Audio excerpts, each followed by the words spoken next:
Je m'appelle Sylvain Paolini, je suis comédien, metteur en scène, formateur de théâtre et puis auteur de temps en temps. Puis on est ici pour travailler sur un projet qui est né en 2009, qui s'appelle Betty, qui est donc un texte que j'ai écrit en une dizaine de jours, suite à la révélation d'un secret de famille. J'ai eu besoin et envie de mettre des mots sur ça, de façon un peu étrange d'ailleurs. J'ai essayé d'écrire vraiment un texte pour la scène, en pensant à la scène, en m'appuyant beaucoup sur, puisque je l'ai écrit pendant que j'étais en formation à l'école Jacques Lecoq, sur ce que j'apprenais là-bas, c'est-à-dire la dynamique. Ta mère non plus, ton père encore moins, n'apprécie le flou. C'est de famille. Mon oncle était né intersexué. En soi, c'est pas forcément une rareté, c'est pas forcément une catastrophe. Ce que les gens savent, c'est ce qui existe et rien d'autre. Nous ne cachons rien puisqu'il n'y a rien à cacher. Ça n'existe pas, ça n'a pas existé. Qui s'est produit, c'est ce qu'on fait du secret. Moi, c'est ça qui m'importait. C'est-à-dire que, quelle que soit la chose, c'est ce que va en faire l'environnement, ce que va en faire l'entourage, qui va détruire ou non la personne concernée. Je suis sans sexe, sans genre. Pas de genre, pas de nom. Pas de nom, pas d'existence. Pas d'existence, pas de souffrance. Pas de souffrance, pas de vie. Mais ça fait pipi comme une fille. Ben alors, c'est une fille. Et voilà, pas plus compliqué. Il suffit de regarder par où et comment le pipi sort et on sait si c'est une fille ou un garçon. La question est réglée. Le problème, quel problème? L'affaire est entendue. Et surtout, on ne parle plus de ça. On fait comme on a dit. On n'en parle pas. Je ne joue pas plusieurs personnages. Je ne joue qu'un personnage. Je joue Georges, qui était Betty, qui nous parle de sa tante, qui nous parle de sa mère, qui nous parle de son père, qui nous parle de sa vie, qui revit son histoire. Les marques. Par les sensations, par ce qu'il vient de vivre, par ce qu'il y a derrière. Et puis par l'existence du secret, qui est là, qui le ronge, qui l'étouffe, qui est comme une boule énorme, prisonnière de toutes ces années, de tous ces mensonges, de tous ces oublis. Voilà, donc il laisse partir son secret. Tout ça, presque, on pourrait dire, c'est pour libérer son secret. Il faut qu'à un moment donné, je me dépossède totalement du texte pour me le réapproprier en tant que comédien. De quel droit on se met là pour dire des choses aux gens qui parfois sont en plus agressives, peuvent les choquer, peuvent les bousculer, les perturber. Mais on est là pour ça. Donc voilà, c'est tout le paradoxe. C'est-à-dire, de quel droit je me mets là pour vous dire ça, et en même temps, si je me mets là, c'est pour vous dire ça. Ma tête explose, plaît, mes bras, mes jambes, mes doigts, mon dos, les yeux de ma mère, l'absence de mon père, les rires de mon frère, la violence de mon père, mon bébé plaît. C'est pas simple de se dire je suis acteur, je suis artiste. Pour moi, à partir du moment où on se dit ça, c'est qu'on l'est déjà un peu plus du tout. Puis un jour, je l'ai donné à lire à Sandrine. Et elle m'a dit, j'aimerais bien que tu choisisses un extrait de ce texte pour qu'on l'intègre à un des spectacles qu'on fait. Ce regard et ces mots qu'elle a posés sur ce que je fais en me disant, acteur, tu es acteur, c'est inestimable. C'est pas la seule.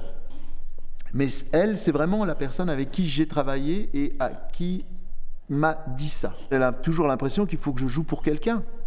Le jour où il y a ma famille dans la salle, avec Betty, je joue pour eux, c'est sûr. Je pense qu'il y a des destinataires. Parce que tout d'un coup, c'est ces gens-là qui te disent « tu peux et tu as le droit de, autorise-toi à ». Elle, Herbette, fais n'importe quoi, t'as le droit, mais fais-le bien. Voilà. Fais tes conneries avec panache. Et les nuits après les jours. Quand j'ai écrit, c'était pas vraiment pour casser la chaîne du secret, mais pour pas qu'il y en ait une qui se crée. J'avais envie d'écrire ce cri qu'il n'a pas poussé. Et donc de l'écrire dans l'énergie d'un cri.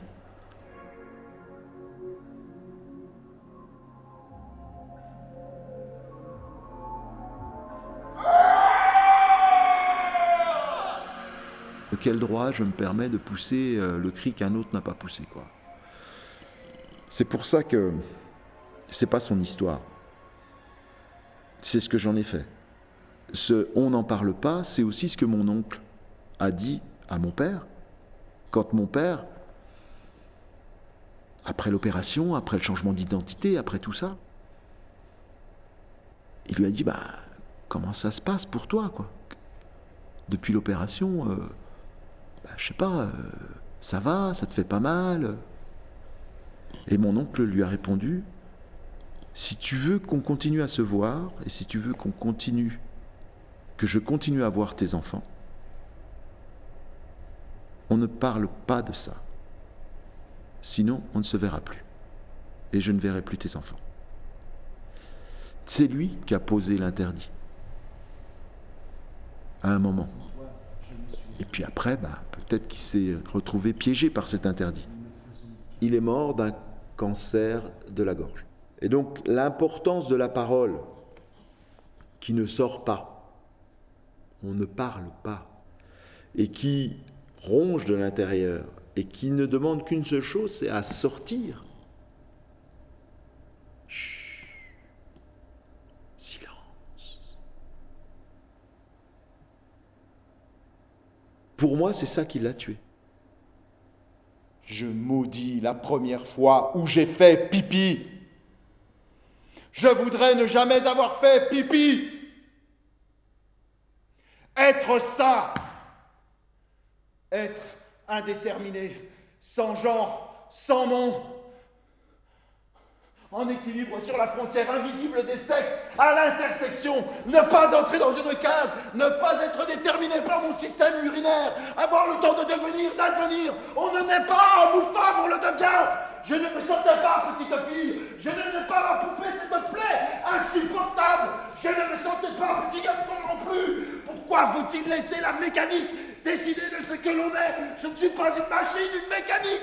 De la tôle, des boulons, de la graisse, de la fumée, des moteurs. On appuie sur un bouton et ça tourne. Et si ça tourne pas, on répare ou on jette. Moi, ce texte, il parle pas du genre, par exemple.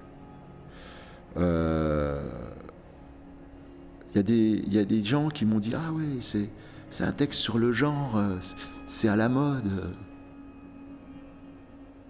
Je m'en fous de la mode. Enfin, je l'ai écrit il y a 10 ans, donc les problèmes de genre existaient déjà. Ils ne sont pas terminés. Non, pour moi, c'est un texte qui parle de la différence. Du droit à la différence. Et du droit à vivre cette différence. Il y a un passage dans le texte comme ça où je dis pourquoi faut-il laisser la mécanique décider de ce que l'on est? Voilà. Moi, je voudrais être ça, indéterminé, sans genre, sans nom. Ce ça-là, c'est pas un ça indéterminé de genre, c'est un ça de différence, c'est-à-dire être tel que je suis et point. Ne pas être obligé de rentrer dans une case, ne pas se sentir obligé de se modifier soi-même, physiquement en plus, pour correspondre à quelque chose et pouvoir trouver sa place.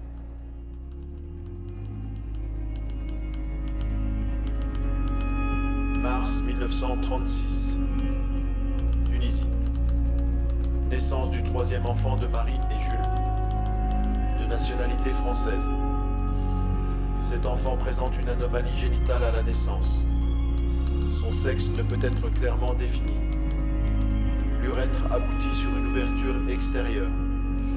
L'enfant est donc déclaré de sexe féminin. Il sera prénommé Betty. Betty a une enfance à peu près normale. Toutefois, nous devons remarquer que les parents refusent systématiquement de présenter l'enfant aux visites médicales scolaires. Betty est une petite fille qui se tient à l'écart des autres enfants.